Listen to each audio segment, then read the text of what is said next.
भारत पाकिस्तान के बीच तनाव में कई देशों ने भारत का खुलकर साथ दिया है और कई पाकिस्तान के साथ खड़े दिखे हैं। इसी बीच पाकिस्तान के एक पड़ोसी मुस्लिम देश ने भारत का समर्थन किया है। इसके बाद विदेश मंत्री एस जयशंकर ने उस देश के कार्यवाहक विदेश मंत्री को फोन कर इसके लिए धन्यवाद दिया है। पाकिस्तान से युद्ध में भारत का समर्थन करने वाला ये देश अफगानिस्तान है। विदेश मंत्री एस जयशंकर ने गुरुवार रात को अफगानिस्तान के कार्यवाहक विदेश मंत्री मावलवी आमिर खान मुत्ताकी से फोन पर बातचीत की। जयशंकर ने पहलगाम आतंकी हमले की निंदा करने के लिए मुत्ताकी को शुक्रिया कहा।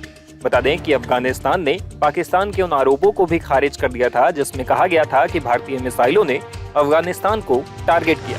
दरअसल ऑपरेशन सिंदूर के दौरान पाकिस्तान ने आरोप लगाया था कि भारत ने पाकिस्तान के साथ ही अफगानिस्तान को भी टारगेट किया है, लेकिन अफगानिस्तान ने इन दावों को पूरी तरह से खारिज कर दिया। जयशंकर ने इस बात के लिए भी अफगान सरकार का शुक्रिया किया। गौर करने वाली बात यह भी है कि अब भारत और अफगानिस्तान की तालिबान सरकार के बीच मंत्री स्तर की ये पहली बातचीत थी।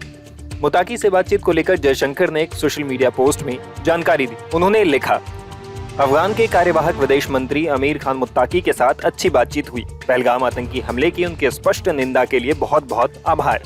झूठी और निराधार रिपोर्टों के आधार पर भारत और अफगानिस्तान के बीच अविश्वास पैदा करने के हाल के प्रयासों को उनकी दृढ़ अस्वीकृति का स्वागत किया। अफगान और भारत की जनता के पारंपरिक मैत्रीपूर्ण संबंधों और उनके विश्वास की जरूरतों में भारत के निरंतर समर्थन के बारे में बात हुई। सहयोग को आगे बढ़ाने के तरीकों और साधनों पर भी बातचीत हुई। बता दें कि तालिबान के अफगानिस्तान पर अगस्त 2021 में सत्ता में आने के बाद भारत और तालिबान सरकार के बीच बातचीत की शुरुआत जनवरी में हुई थी। जनवरी में विक्रम मिस्री और मुत्ताकी के बीच दुबई में बैठक हुई थी। तब अफगान विदेश मंत्री ने अफगानिस्तान के लोगों से जुड़ने और उनका समर्थन करने के लिए भारतीय नेतृत्व की सराहना की थी और अब दोनों देशों के बीच ये पहली उच्च स्तरीय राजनीतिक बातचीत है। ये बातचीत ऐसे समय में हुई है जब जम्मू कश्मीर के पहलगाम में हुए आतंकवादी हमले और भारत की तरफ से ऑपरेशन सिंदूर के तहत की गई जवाबी कार्रवाई के बाद भारत और पाकिस्तान के बीच सैन्य तनाव चरम पर है। इस हमले की अफगान सरकार ने कड़ी निंदा की थी। जयशंकर ने इसकी सराहना भी की। ऐसे समय में अगर अफगानिस्तान और भारत के संबंध बेहतर होते हैं तो इसका असर पाकिस्तान पर जरूर पड़ सकता है, क्योंकि अफगानिस्तान की तालिबान सरकार और पाकिस्तान के बीच पहले से ही तनाव है। I think the Prime Minister made it very clear that the only talks with Pakistan will be on terror.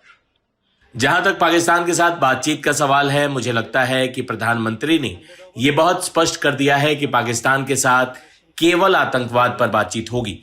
Pakistan के पास आतंकवादियों की एक सूची है जिन्हें सौंपने की आवश्यकता है। उन्हें आतंकवादी ढांचे को बंद करना होगा। उन्हें पता है कि क्या करना है। हम उनके साथ आतंकवाद पर क्या करना है इस पर चर्चा करने के लिए तैयार हैं। ये वे वार्ताएं हैं जो कि संभव हैं। जल मुद्दे फिर से उठाए गए हैं। कैबिनेट समिति की बैठक में यह बहुत स्पष्ट था कि सिंधु जल संधि स्थगित है और तब तक स्थगित रहेगी जब तक पाकिस्तान द्वारा सीमा पार आतंकवाद को विश्वसनीय और अपरिवर्तनीय रूप से रोका नहीं जाता। कश्मीर पर चर्चा करने के लिए केवल एक चीज बची है, वह है पाकिस्तान के कब्जे वाले कश्मीर में अवैध रूप से कब्जाए गए भारतीय क्षेत्र को खाली करना। हम इस पर चर्चा करने के लिए तैयार हैं। सरकार की स्थिति बहुत साफ है। Kashmir is the vacation of illegally occupied Indian territory in Pakistan occupied Kashmir. We are open to discussing that with Pakistan. So I want, to spell out our positions very clearly so that, what is in your minds and what many of you have raised with me on various occasions. The government's position is very, very clear.